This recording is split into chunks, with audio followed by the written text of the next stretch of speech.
Hello, guys, and welcome to this episode of the Brawlcasters. I'm James, that's Alex, bringing our combined 50 years of martial arts experience, 3 years of calling fights, and Alex's spectacular hair to the internet to call some of the internet's craziest fights. Yeah, and James's multicolored beard. My multicolor... Wow. Ouch. There's just two colors.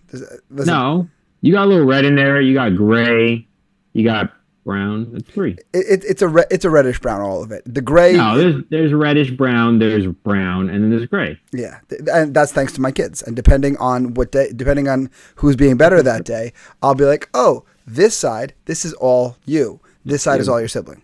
Gray, and then right above the gray is red, and then this is brown. Yeah, you know, it's in the summertime. Once like some, if I get out in the sun a bunch, it gets real light, it gets real red. Real red. I know. I've hung out with you in the summer. Yeah. We gotta get you out to the house this summer sometime. You know, we always. I've been out to the house. The house is nice. Yeah, but I'm saying we gotta like actually like not before fight. We gotta actually like chill at the house, have like a barbecue and whatnot. That's definitely hang out with the lizards. Hang out with you didn't even see the lizards. Lauren will have a blast showing the lizards. You saw the ones that are upstairs. What you didn't know is downstairs. There's 1, 2, 3, 4, 5, 6, 7 more downstairs. Yeah, snakes. No, but we got some like the biggins are downstairs. Like the mature guys are downstairs. Yeah. My wife is really into reptiles, guys. By the way, in case you were getting that. Yeah. She actually breeds them. So she's got 2 different types: Uromastyx and Chihuahua. And the Chihuahua are cool. They're nocturnal.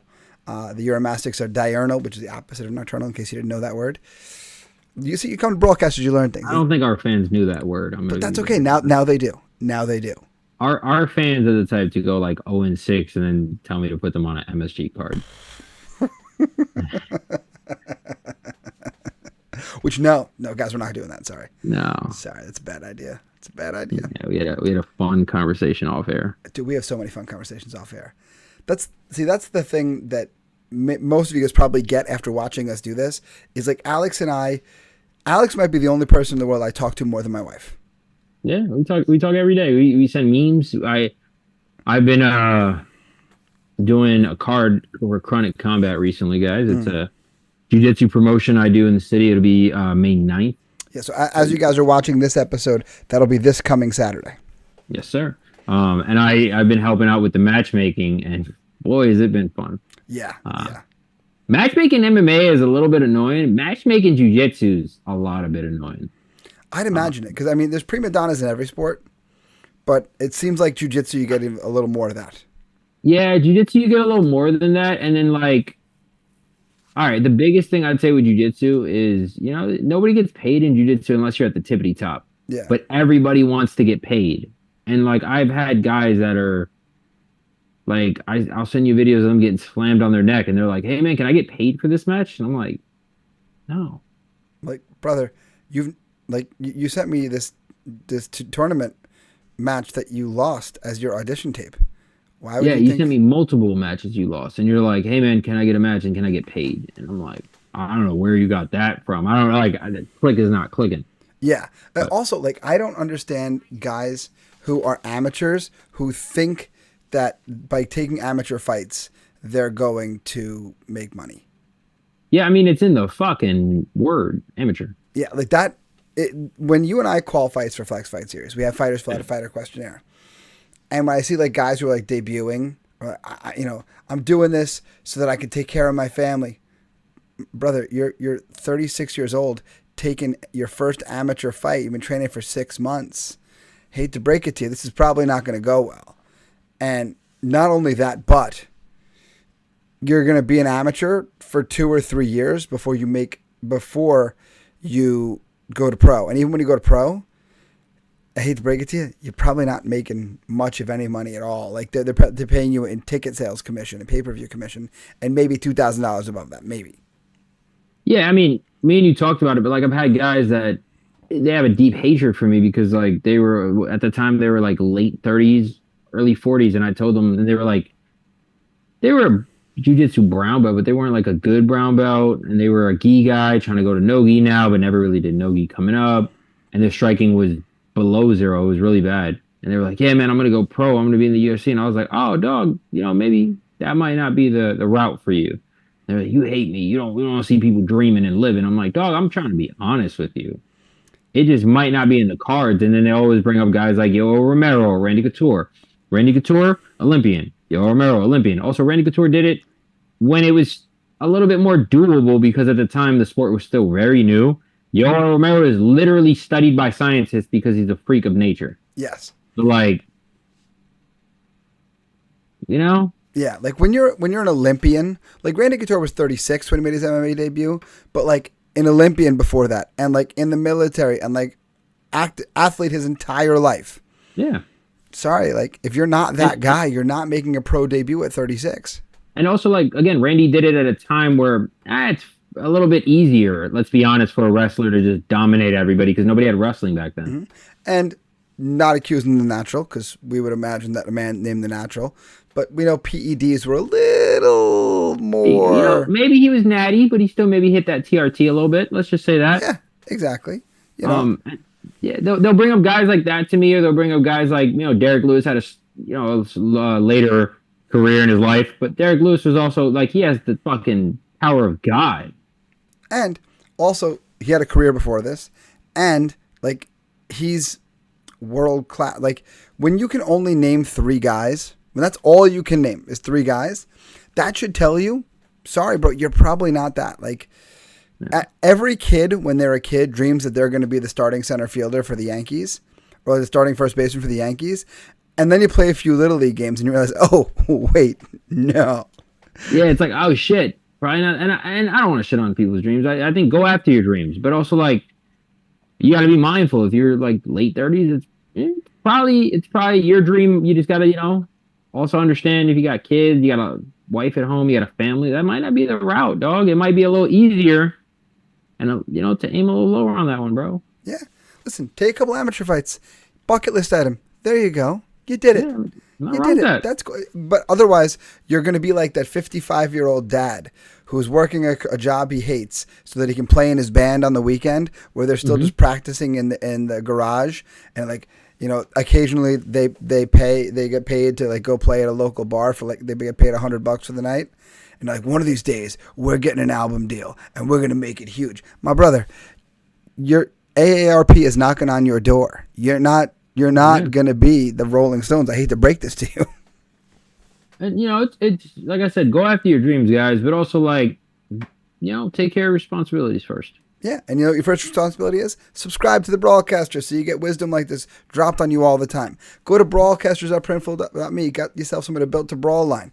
I mean, could you look more brawlic, more American than this right here? I mean, come on. And, of course, guys, leave a like and a comment down below.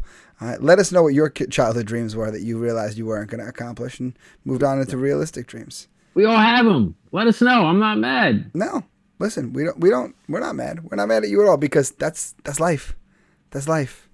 But speaking of life, one of the things we got to do is we got to mature. So we realized, we talked about it quite a bit, foraying into amateur and pro kickboxing and MMA and pulling some fights from there. So this evening I've pulled us an amateur kickboxing fight that we are about ready to break down. So here we go with it. In 3 and 2 and 1. All right. Hey, that's a crowd, guys. Yeah. Holy shit. I thought Flex pulls a crowd. But then again, they said this guy's from Indianapolis. So if this is in the Midwest, there's nothing else to do there. Right. Yeah, I was gonna say it might be a little easier to put a crowd in the middle of the Midwest. Well, let's see, 21 years old versus 38. The 38-year-old with a 2-3 record, and versus a debuting fighter. You don't see that very often, where there's 5 fights versus 0 fights. Yeah, it's funny. I was talking to one of my teammates who was looking to make his debut, 19-year-old kid, and he's a smaller kid. He's like 115 pounds, something like that, 120 pounds. And he's like talking about like, well, for my debut, I wouldn't want to fight somebody with like 5 fights. I'm like, brother, they ain't doing that to you. Like, it's the best. If the person has any fights for your debut, they're gonna be like 0-1 or 1-0. Like that's gonna be 0-1, 1-0 or 0-2. I think that's or 1-1 too. That's like the max I'd say is 2 fights. If you're debuting, that's the max you should be going to, and that's also like, in my opinion, if people just keep falling out or you're just not being lucky in that sense, then yeah, 1-1 or 0-2 or I'm just not going to get 2-0 for a debut for Exactly, any of that's a my bad guys. idea. Yeah. Now that being said, 1-0, sure. 0-1, sure. 0-2, sure. Now also that 1-0, if he like knocked the guy out in like 10 seconds, I'm gonna be like, yo, just be careful.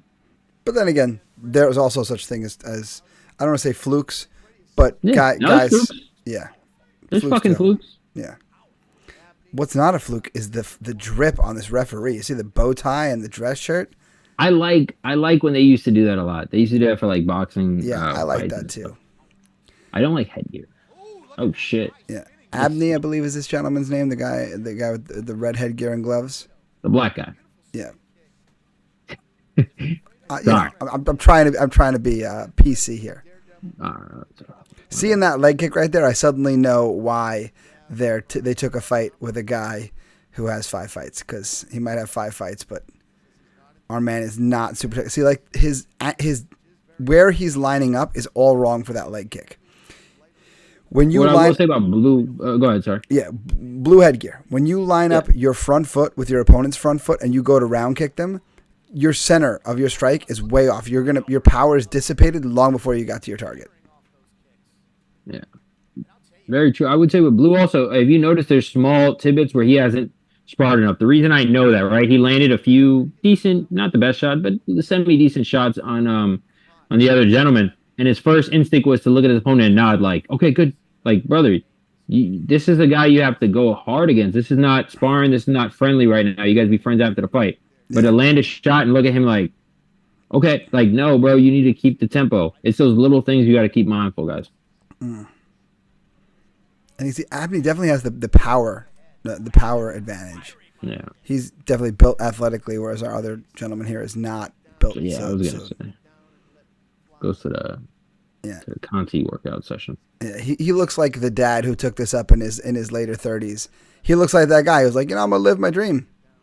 And, the thing is, like, I'm not mad at dads taking it up in their 30s, but also like, if you're that guy, your coach also needs to be mindful and not set you up with a fucking fight like this. Yeah, this is not a good fight for him. Like a 38-year-old fighting a 20-something-year-old often ends this way. Yeah, it's not a good fucking thing. And also, like, you're going to get hurt, dog. And you don't recover in your 30s as well as you did in the 20s, my boy. Tell me about it, brother. I was doing our strength training and conditioning at the end of class, and it was just squats and push-ups, nothing crazy. We were doing, yesterday, we were doing my buddy called it a finisher. So it's an every minute on the minute. So you do 2 push-ups, 2 squats in the first minute. Then you're off for the rest of the minute. When the bell rings at minute 2, now it's 4. Then it goes to 6, 8, however far you can go. And then if you can't finish within the minute, you're out. So by the end, it's down to me and 2 other guys, and both of them were in their 20s, and obviously I'm not in my 20s. And I'm like, out of just pure spite for the fact that I was hanging with 20-year-olds, I was just like, and just like cranking out. We got to 30 and 30, and we stopped at 30 and 30. And then I got home, and I went to walk up the stairs to let the dog out of the crate, and that didn't go so well. No. Because you don't recover in your 40s like that. No, I got a judo thrown the other day, and I was like, ugh. I was like, and then I took a shower, and after the shower, I was like, fuck, my back. Yeah, you had to turn your head left, and you're like, oh, can't do that anymore. I broke fall and everything. Beautiful right hand by Abney right there. It was just a sneaky little angle change, went right behind the front hand there, and just dink, hit him with that right hand. Yeah, wave that off. Good job, ref. Good job, ref. No, he's counting him. Yeah, there we go. He's gonna wave that shit off. Yeah, you could tell the ref was like, nah. That was a great stoppage by the ref. This sucks for old boy, but that's it, bro. You should maybe do a gimme, but other than that, you shouldn't be doing another one, brother. Yeah, exactly. But like that's. But the thing is, this was, as far as amateur fights go, this was a good one, I'd have to say. I mean, good fight. Yeah, I mean, it was well enough contested. In the early goings, it was fairly even. You could see there were some technical deficiencies for blue headgear, but we saw the power advantage and athleticism advantage for red headgear, which we knew that was going to be a thing. That always weirds me out. Amateur fights, when the guys have cloth wraps on. That some states don't allow that. Yeah. Like New York State, for instance. We're in New York, guys. You guys know this. But they're really, really strict when it comes to that. So it has to be a tape and gauze. Yeah. So it's funny. I'll let them read the decision here, and then I'll switch over to the view of just us. But I'll tell you a funny story about that after they do. So Kendrick, good one. So at any rate, I told you I got stopped in last week. We were getting ready to film, and one of my old students stopped in. A guy used to work for me. He's a cop, and he fought in a smoker for the NYPD boxing. Which, for those of you guys unfamiliar, it's a very low level amateur fight. It still counts in your amateur record. It still goes in your boxing book and all that stuff. Yeah. But like, this is not like guys who are looking to go pro. These are like cops against cops, which was the whole event was cops versus cops. Yeah, it's usually city workers. Like I've seen sanitation guys on the card before, FDNY, cops against cops. This was at the what is it called? ResortWorld.com. Mm-hmm. Is that Resort World? So drove in and he had a box fight against another cop, and I had cornered him for kickboxing fights before and stuff like that, and he had boxing fights before. And for the fight, because it's a smoker, he's allowed to use cloth wraps, and he when I asked him, like, hey, is there anybody who's going to be there who can like tape your hands? He's like, no. I'm like, I'll learn how. And I told him that on like 4 days notice. And I am friends with a guy who is a cut man for now the PFL and stuff like that. So he has an instructional out on YouTube where you can learn how to do it. So I sat there and I watched that instructional, like, I'm not exaggerating, like 100 times in those 4 days, taking notes, all that. So I get supplies, whatever. I go there, I tape his hands. He goes, not as good as this other guy would do, but good. I'm like, you jerk. I learned this for you on 4 days notice. Brought that story up when he stopped in last week, and he was like, you did a really good job for someone who learned that on 4 days. I'm like, that's not what you said back then. He goes, yes, but I've matured now, and I know now that I'm an idiot back then. Yeah, he could have just gave me a thanks, dude. That was really nice of you. Yeah, exactly. Thank you. Yeah, but you know what? I'll take it because when it came to corner work, he listened. I noticed something. His opponent was dipping his head every time he threw a right hand. So I'm like, every time you want to throw a right hand, throw an uppercut instead. Goes out in that round, throws the uppercut, boom, drops him, gets an 8 count, and winds up winning a pretty dominant decision. Real good fight. Speaking of good fights, that was a good fight, guys. Yeah, if you have a fight that you would like us to call, make sure you leave it in the comments down below. Make sure there's a referee, of course. We need that. Make sure you guys leave a like, leave a comment too, right? Anything that you'd like us to know, leave it down below. Other than that, guys, subscribe, get those new episodes right as they drop. Get your Brawlcasters merch. Right? Let everybody know you built a brawl. Get your Hoochie Daddy shorts. Get the it's shorts. Summertime, guys. I'm telling you. You got to release some shorts for jiu-jitsu. Same length. I'll see what I can do about that. Same exact shorts, just no pockets. I got to make sure Printful has them. That's we're limited by what Printful has. So I've had some merch requests that I just couldn't make good. Like we talked about doing a Brawlcasters tie. Printful doesn't have ties, otherwise I would do it. But that would be fire. That would be fire. But you know what? You know what would be fire, guys? If you guys share this episode with a friend of yours who you think would love to watch it as much as we love to do it. But then, until next time, friends, brawl on.